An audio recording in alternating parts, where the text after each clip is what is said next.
एकदम असं मिक्स करून घ्या। हा तुम्ही फ्रीजमध्ये पण ठेवू शकता 2-3 दिवस स्टोर करून।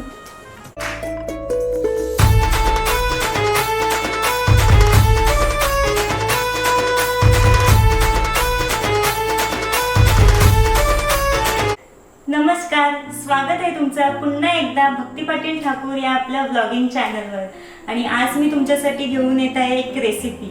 म्हणजेच समर सीझन चालू झाले आणि बाहेर ऊन एवढा पडतोय, जेमतेम टेम्परेचर 40-42च्या डिग्रीवर जातो। आणि मी तुमच्यासाठी घेऊन आलेली आहे फ्रूट कस्टर्ड। आणि त्यासाठी लागणारं साहित्य सुद्धा मी इथे रेडी करून ठेवलंय।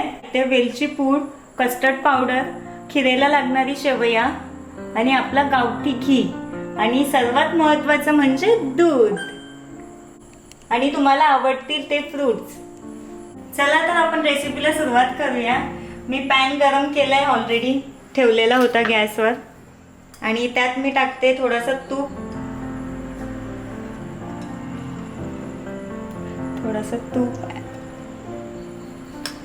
आणि त्यामध्ये टाकते आता शेवया। तुम्ही फ्रूट कस्टर्ड बनवतच असाल किंवा खाल्लाच असाल कुठे ना कुठे, किंवा तुम्ही बनवून खाल्ला असाल, तुम्ही शेवया टाकून फ्रूट कस्टर्ड करा, खूप छान लागेल आणि तुम्हाला आवडेल देखील। ही शेवया आपण पहिला परतवून घेऊया।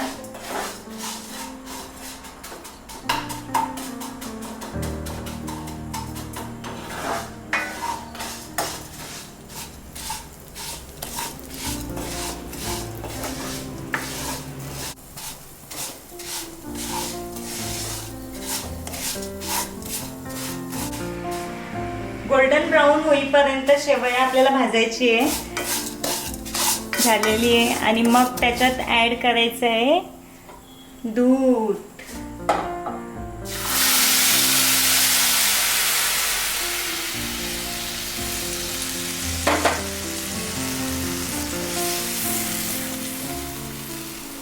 गावठी तूप टाकल्यामुळे कलर बघा एकदम असा येलोइश आलाय दुधावर। मी ह्याला आता 5 ते 6 मिनिटं आपण शिजवून घेऊयात, म्हणजे शेवया शिजवून घेऊयात झाकण देऊन आणि लो फ्लेमवर।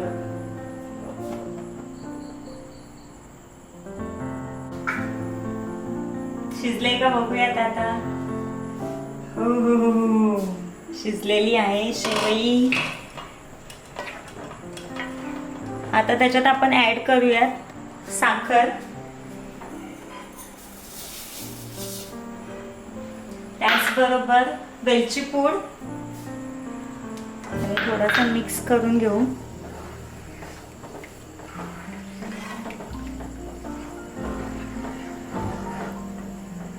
आणि आपण आता कस्टर्ड पावडर सुद्धा ऍड करूयात त्याच्यात।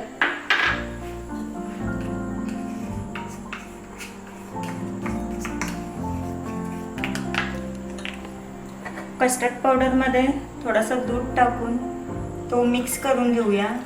आणि मिक्स असा करा का त्याच्यात गाठी नाही राहिल्या पाहिजेत, म्हणजे गुड्ड्या पण बोलतात, गाठी नाही राहिल्या पाहिजेत त्यामध्ये, नाहीतर मग आपला फ्रूट कस्टर्ड एकदम सिल्की नाही होणार, सॉफ्ट नाही होणार।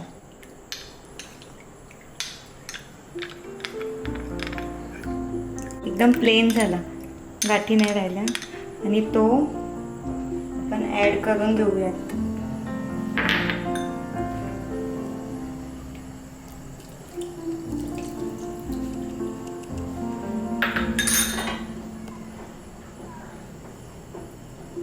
शेवई म्हणजे शिजलीच आहे, तिला शिजवायचीच होती शेवईला, आणि ती पण झाली आहे। दूध पण चांगल्या प्रकारे उकळून झालाय, म्हणजे तो पण व्यवस्थित झालाय, म्हणजे काही टेन्शन नाहीये। आता आपण गॅस बंद करून तो थोडासा नॉर्मल टेम्परेचरवर येईपर्यंत बाहेर ठेवू, आणि नंतर मग त्याला फ्रीज मध्ये ठेवूयात। नॉर्मल टेम्परेचरवर येईपर्यंत गॅस वरून खाली ठेवू आणि मग नंतर फ्रीज मध्ये ठेवूयात।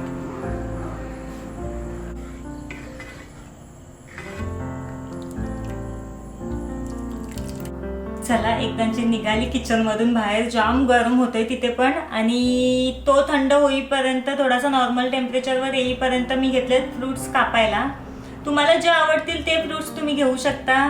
आम्हाला जे आवडतात ते आणलेत. चिकू आणलाय, आंबा आणलाय, सफरचंद, डाळिंब आणि द्राक्ष.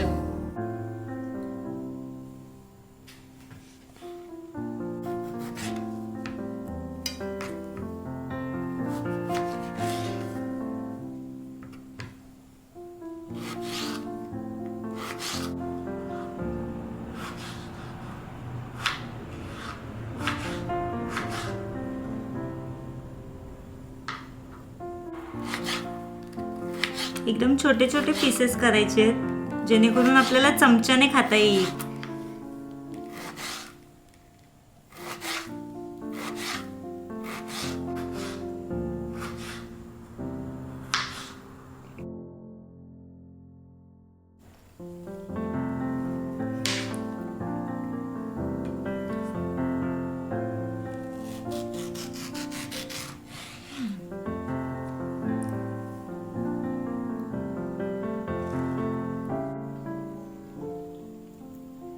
आंबा तर सर्वांचा फेवरेटच आहे.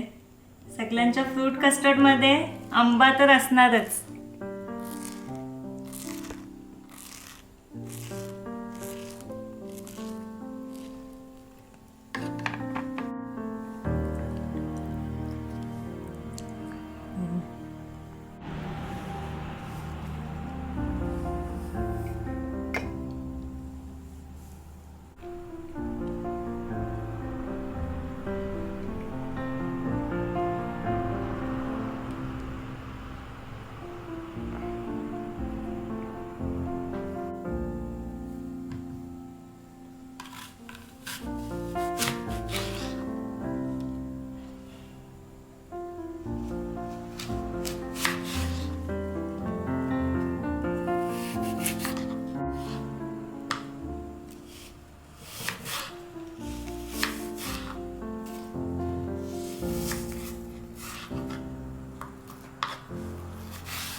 चला सर्व फ्रुट्स कापून घेतले. फ्रुट्स कापेपर्यंत हा मी थंड करायला कशात ठेवला असेल, फ्रीजर मध्ये ठेवलेला. मस्त थंड झालाय.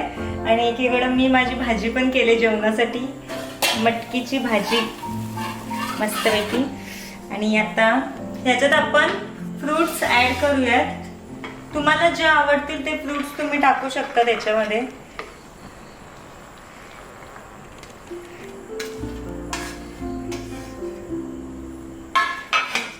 एकदम असं मिक्स करून घ्या. हा तुम्ही फ्रीज मध्ये पण ठेवू शकता 2-3 दिवस स्टोर करून.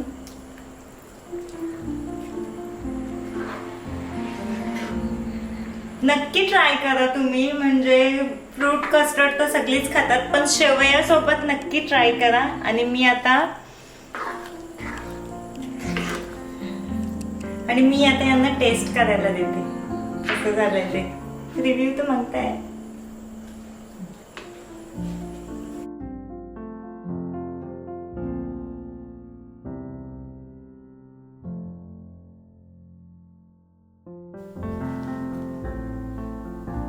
हो कसं झालंय सांगा ना.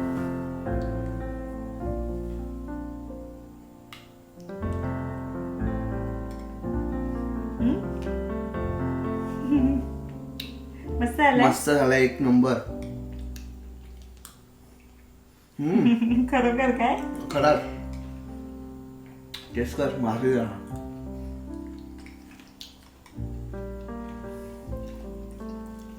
सो याला काय बोलतात? Fruit custard. आता 2 दिवस आमच्या घरी फ्रूट कस्टर्ड आहे. कोणाला खायचं असेल नक्की या. नक्की या. तुम्हाला जर रिअल मध्ये टेस्ट करायची असेल तर नक्की या. नक्की 2 या. दिवस आहे अजून. आणि खरंच सांगते, नक्की ट्राय करा तुम्ही घरी पण. खूप स्वीट आणि छान. सिंपल हो. रेसिपी आहे. काही त्याला मेहनत नाही, काय नाही, काहीच नाहीये. आणि भक्ती पाटील ठाकूर या चॅनलवर रेसिपी आता चालू झालेली आहे. जर कोणी चॅनलला नवीन असाल, चॅनलला सबस्क्राईब करायला विसरू नका. पुन्हा भेटूया नवीन व्लॉग मध्ये. आणि जर तुमची काही डिमांड असेल की बाबा ताई ही रेसिपी दाखव, तर मला कमेंट करून नक्की सांगा. जेवढ्या जास्त कमेंट येतील, म्हणजे ज्या रेसिपीला जेवढ्या जास्त कमेंट येतील ती रेसिपी मी नक्कीच आणि देईन. नेक्स्ट रेसिपी असणार आहे ती कुठली? हा, भरपूर कमेंट आलेल्या हो. आपल्या चॅनलवर पंकज ठाकूर ब्लॉग्स वर. चीज चिकन हो, लवकरच ती पण आम्ही ती पण रेसिपी करू. लवकरच घेऊन येऊ. सो कंटिन्यू राहा तुम्ही आमच्या सोबत. Bye bye.